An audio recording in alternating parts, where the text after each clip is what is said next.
Good evening friend. हम लोगों ने आपके लिए एक नया चैनल बनाया है in English medium. We have created one specifically English channel और there are future plans that we are going to have a separate batch in English medium. हमारी जो क्वालिटी है वो बड़े बड़े कोचिंग संस्थान से बढ़िया है। आंसर राइटिंग का बैच है, जीएस फाउंडेशन का बैच है जिसको आप ज्वाइन कर सकते हैं। आज हम एक मॉडल आंसर पर चर्चा करेंगे। Today we are going to discuss, जो कि एक चर्चा में टॉपिक चल रहा है, कि critically analyse the LPG reforms of 1991. Do you think we have able to achieve the goal of inclusive development?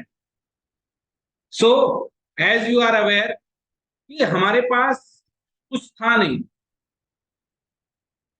हम लोगों ने सोशलिस्ट मॉडल अपनाया था। और सोशलिस्ट मॉडल अपनाने के बाद हमारी जो ग्रोथ रेट थी वो बहुत ही ज्यादा कम थी। We were having very slow growth rate, और उसी ग्रोथ रेट के कारण मेरे प्यारे प्यारे बच्चों, जिसको हिंदू ग्रोथ रेट कहा जाता है, जिसमें क्या कहा गया था कि मेजॉरिटी पार्ट कौन संभालेगी? पब्लिक यानी सरकार, और थोड़ा सा प्राइवेट प्लेयर। और हमारी जो ग्रोथ रेट थी वो बहुत कम थी, जिसको हिंदू ग्रोथ रेट कहा गया। मुश्किल की घड़ी कब आई? When we were facing the problem in 1991, जब हमारे पास क्राइसिस आ गए कि हमारे पास बहुत ही कम दिनों के का फॉरेक्स रिजर्व बचा, और उसके बाद नरसिम्हा राव और मनमोहन सिंह जी एलपीजी रिफॉर्म लेकर आए। लिबरलाइजेशन, जहां चीजों में, प्रोसेसेस में लिबरलाइज किया गया, ईज ऑफ डूइंग बिजनेस बढ़ाया गया। प्राइवेटाइजेशन, जहां पर हम क्या किया हमने, we public sector enterprises move away from the business activity, and entire most of the activity were given to the private player. Then हमने इंटीग्रेट किया ग्लोबल इकोनॉमी से, जिसको ग्लोबलाइजेशन कहा जाता है। तो दीज वर दी 1991 के अंदर हमने एक इंडस्ट्रियल पॉलिसी लेकर आई, जिसके अंदर टोटल मोमेंटम शिफ्ट किया था। तो अब उसको काफी साल हो चुके हैं, लगभग 34 साल, देयर इज 34 इयर्स। उसका इम्पैक्ट क्या पड़ा है, क्या पॉजिटिव क्या नेगेटिव, ये हम इस क्वेश्चन में एनालाइज करेंगे। देखते हैं कैसे लिखा है। The liberalisation, privatisation and globalisation was the regime launched in 1991. It was the agenda to repair the India, our microeconomic balance. Yes, अपना microeconomic balance बहुत खराब हो चुका था। Balance sheet was very very poor, and we want to have some growth, and our injection was needed in the Indian economy. So what was the positive of liberalization? India उसके बाद fastest emerging market बना। आज India one of the fastest growing economy है। India has seen the fastest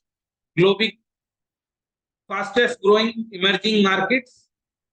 annual average growth rate, हमारा जो average रहा वो रहा 6.6, जो कि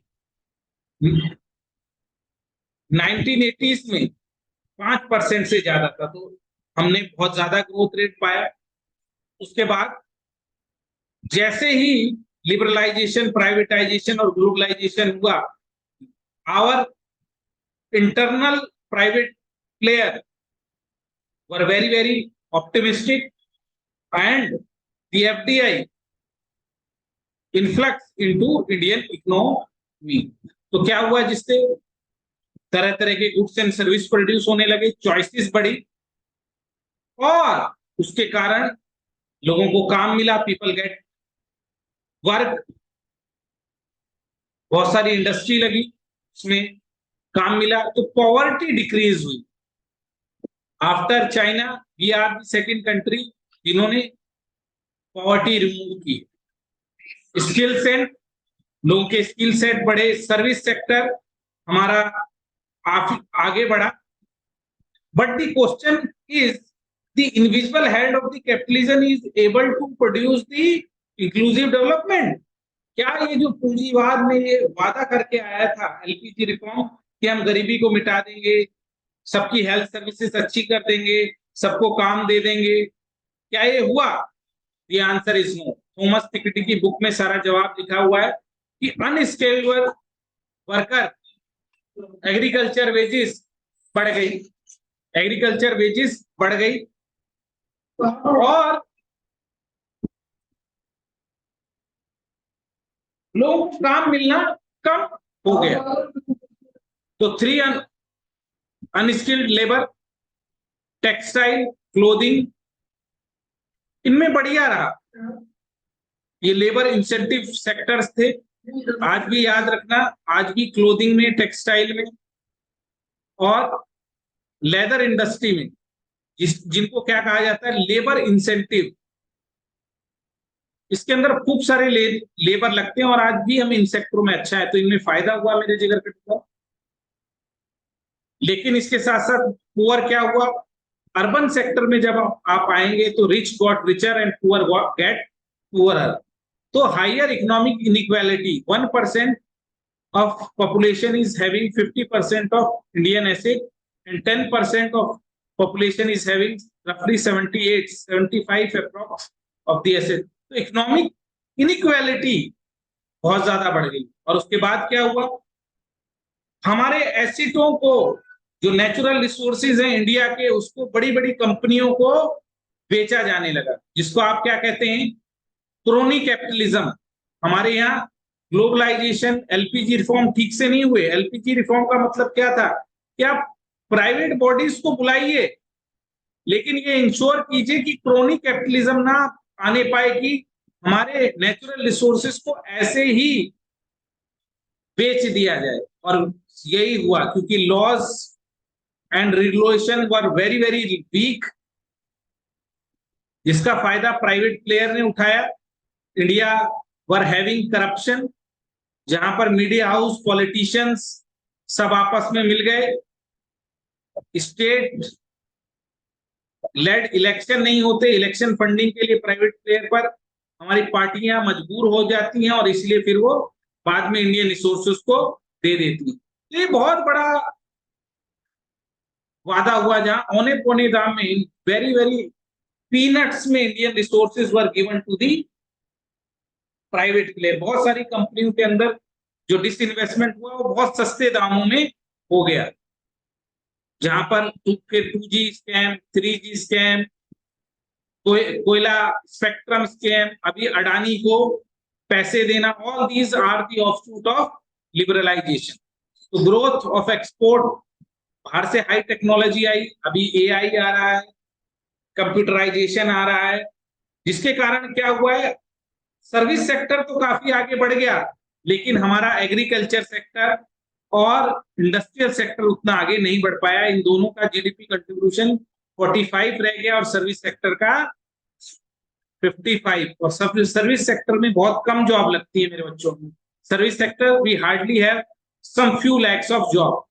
तो these were the positive and negative of the liberalization, जहां एक तरफ फायदा GDP growth, higher tax collection to the government, उसके हायर टैक्सेस जब आया तो वेलफेयर स्टेट, जो बाकी सब लोगों को रोटी कपड़ा और मकान दे सके, वो आ गया।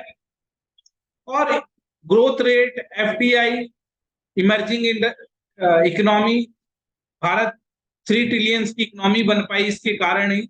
और आज भारत के पास 600 बिलियन का फॉरेक्स रिजर्व आज इंडिया के पास है। लेकिन economic inequality, rich, Thomas Piketty की बुक में, rich got richer, poor got poor. उसके बाद रिसोर्सेस, करप्शन, क्रोनी कैपिटलिज्म, और एक ट्विस्ट आया कि जहां एग्रीकल्चर और इंडस्ट्रियल सेक्टर की ग्रोथ नहीं हो पाई, सर्विस सेक्टर की ग्रोथ ज्यादा हो गई।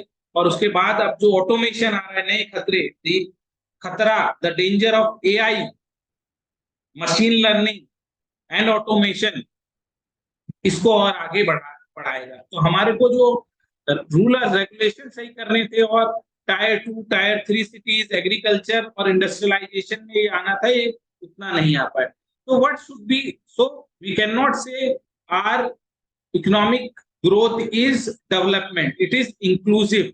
इंक्लूसिवनेस कब नजर आती है? तो इंक्लूसिव नजर कब आएगी? जब आप स्कूल और कॉलेज में अच्छी स्किल देंगे, अच्छी हेल्प देंगे, एम्प्लॉयमेंट अपॉर्चुनिटी देंगे सभी लोगों को, और इसके अलावा सरकार अपनी अकाउंटेबिलिटी बढ़ाएगी, बताएगी, ऐसे लेबर इंसेंटिव पॉलिसीज बनाएगी जिसके सभी लोगों को जॉब्स मिल सके, और जिन लोगों को जॉब्स नहीं मिल पा रही है उन लोगों को सब्सिडीज एम्पावर करके कुछ बेसिक नेसेसिटीज, जिसके लिए हाउसिंग फॉर ऑल आदि दिए जाएंगे।